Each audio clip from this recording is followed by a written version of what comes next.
नमस्कार मंडळी, रात्रीच्या जेवणामध्ये मी बनवलं होतं इडली, सांबार आणि चटणी।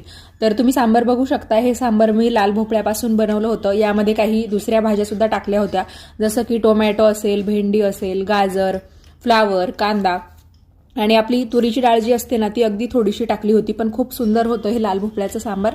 आणि इथे मी इडलीचं पीठ तयार करून घेतलेलं आहे, बॅटर ज्याला आपण म्हणतो, पण इडली राईस वापरला होता जो खूप जाड असा तांदूळ असतो।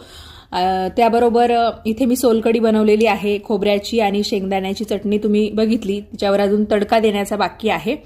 आणि भरपूर दिवस झाले, जसं की 6 वर्ष झाली इथे येऊन, पण मी डोसेच बनवत होते। माझ्याकडे इडलीचं भांडं नव्हतं आणि बाहेर गेल्यावर इडली खाल्ली की मन भरत नव्हतं, पण आता भांडं घेतलं आहे तर डोसे कमी आम्ही इडली करायला लागलो आहोत।